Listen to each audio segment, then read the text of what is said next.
آپ نے سنا ہوگا حضور نے سورہ رحمان کے بارے میں فرمایا ہے، سورۃ الرحمن عروس القرآن. یہ سورہ رحمان جو ہے یہ قرآن کی دلہن ہے. جیسے دلہن کو آپ خوشنما لباس پہناتے ہیں، آراستہ پیراستہ اس کو گہنے اور اس کو زیور پہناتے ہیں، تو جس طریقے سے سجاتے ہیں آپ دلہن کو، اللہ تعالیٰ نے ایک سورت قرآن مجید میں یہ ایسی رکھی ہے سورہ رحمان کہ اسے خوب سجایا ہے.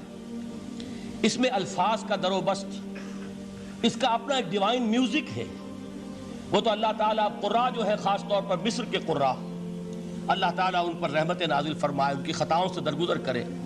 جس طرح قرآن کے انٹرنسک میوزک کو انہوں نے واضح کیا ہے. واقعہ یہ ہے کہ اگر یہ لوگ نہ ہوتے، شیخ عبد الباسط محمد عبد الصمد، شیخ محمود خلیل الحصری، یہ لوگ کہ جنہوں نے قرآن کے اس غنا میوزک، یہ لفظ جو ہے آپ حیران نہ ہو کہ میں یہ کوئی شاید توہین کر رہا ہوں قرآن کی، حضور نے یہ لفظ استعمال کیا ہے. تغنو، اس قرآن کو اچھی سے اچھی خوشلحانی کے ساتھ پڑھو. من لم یتغن بالقرآن فلیس منا، جو قرآن کو بہتر سے بہتر انداز میں، اچھی سے اچھی آواز میں، خوشلحانی کے ساتھ پڑھنے کی کوشش نہیں کرتا، وہ ہم میں سے نہیں ہے. بلکہ ایک مرتبہ حضور رات کے وقت آپ گشت پر تھے اپنے ساتھیوں کے حالات معلوم کرنے کے لیے. حضرت ابو موسیٰ اشعری رضی اللہ تعالیٰ عنہ ایک صحابی ہیں، ان کے گھر کے پاس سے گزر ہوا، وہ رات کو تہجد پڑھ رہے تھے، کھڑے ہوئے کیف کے عالم میں قرآن تلاوت کر رہے ہیں. حضور کو بہت پسند آئی ان کی قرات، کافی دیر تک وہاں کھڑے سنتے رہے. اب انہیں کیا پتا کون سن رہا ہے. بالکل اسی طرح سمجھ لیجئے ایک بات یاد آئی ہے. حضور فرماتے ہیں کہ جس طرح کان لگا کر اللہ قرآن کو سنتا ہے، کسی چیز کو نہیں سنتا. ہمیں نظر نہیں آتا نا، ہمیں معلوم نہیں ہے. ہم قرآن پڑھ رہے ہیں تو سننے والا کون ہے؟ سب سے زیادہ کان لگا کر خود اللہ. یہاں اس لیے مجھے یاد آیا کہ ابو موسیٰ اشعری کو کیا پتا تھا کہ کون سن رہا ہے. وہ اپنی کیفیت میں نماز میں تہجد میں قرآن کی تلاوت کر رہے تھے، اور ظاہر بات ہے ان کے گھر ایکڑوں میں بنے ہوئے نہیں تھے، ایک ایک کمرہ، ایک ایک کوئی حجرہ، ایسے ہی تو گھر تھے نا صحابہ کے. لہذا حضور پاس سے گزرے، آواز آئی، کافی دیر سنتے رہے. اس کے بعد آپ تشریف لے گئے. صبح فجر میں ملاقات ہوئی تو حضور نے تحسین کے انداز میں فرمایا، یا ابا موسیٰ انک قد اوتیت مزمارا من مزامیر آل داؤد. اے ابو موسیٰ، تمہیں تو آل داؤد کے سازوں میں سے ایک ساز اللہ نے عطا فرما دیا ہے.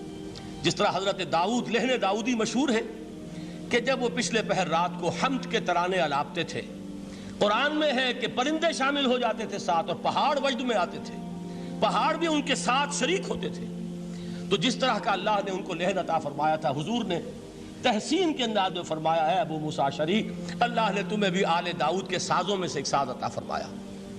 بہرحال قرآن مجید کا جو یہ میوزک ہے، قرآن کے الفاظ کا جو حسن ہے، جہاں تک حسن معنوی ہے وہ تو ہر لفظ میں ہے، لیکن یہ حسن ظاہری، حسن صوتی، حسن لفظی، یہ اپنے کلائمیکس پر آپ کو نظر آئے گا سورہ رحمان میں. لیکن قرآن میں یہ سورت اس اعتبار سے بھی ممتاز ہے، اس کی 4 آیات پر ذرا توجہ کریں گے، عجیب حقائق سامنے آئیں گے. جہاں یہ قرآن مجید کے حسن صوت اور حسن لفظی کی معراج ہے، وہیں اس کی پہلی 4 آیات میں 4 چوٹی کی چیزوں کا ذکر ہے، سب سے اونچی چیزیں. پہلی آیت کیا ہے؟ الرحمن.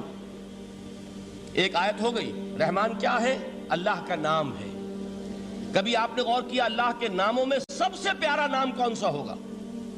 رحمان. کیوں؟ اس کا مادہ کیا ہے؟ رحمت.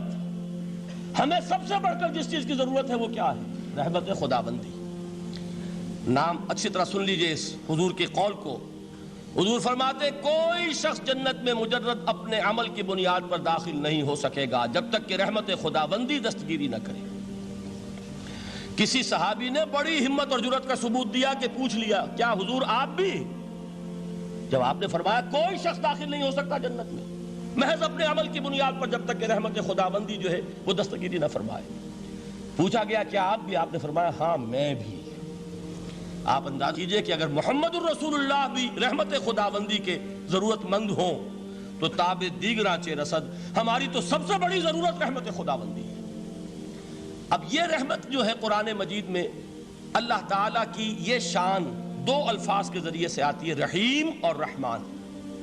اور کوئی مادہ نہیں ہے جس سے 2 نام بنتے ہوں اللہ کے. لیکن یہ مادہ ہے واحد رحمت کا کہ جس سے رحمان بھی ہے رحیم بھی ہے. رحیم صفت مشبہ ہے، رحمت دائم ہو جائے گی، مستقل ہوگی تو رحیم کہیں گے.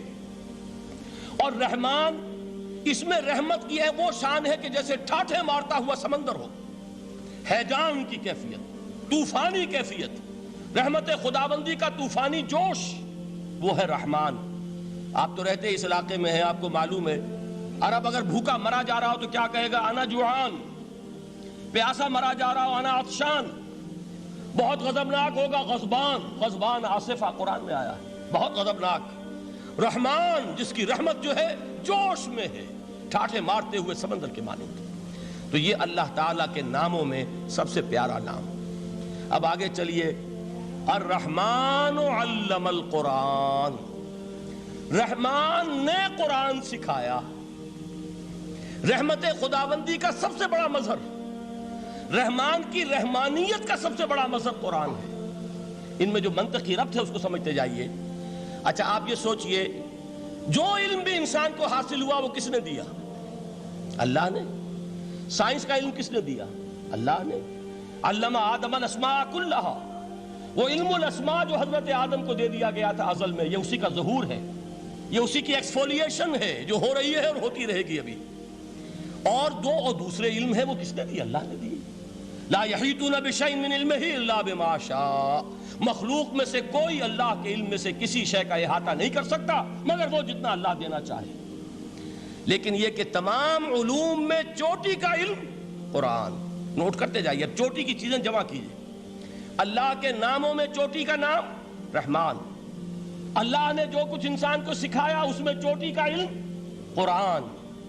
خلق الانسان، انسان کو پیدا فرمایا. سوال یہ کہ حیوانات کو کس نے پیدا فرمایا؟ آسمان کس نے پیدا کیے؟ زمین کس نے پیدا کی؟ فرشتے کس نے پیدا کیے؟ کیا مطلب خلق الانسان؟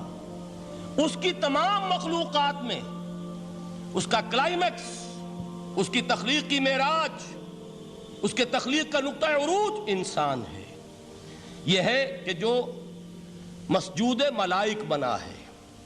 وَلَقَدْ كَرَّمْنَا بَنِي آدَمَ وَحَمَلْنَاهُمْ فِي الْبَرِّ وَالْبَحْرِ وَرَزَقْنَاهُمْ مِنَ الطَّيِّبَاتِ وَفَضَّلْنَاهُمْ عَلَى كَثِيرٍ مِّمَّنْ خَلَقْنَا تَفْضِيلًا. تو تخلیق میں سب سے اونچی تخلیق انسان کی، علموں میں سب سے اونچا علم قرآن کا، اللہ کے ناموں میں سب سے اونچا نام رحمان.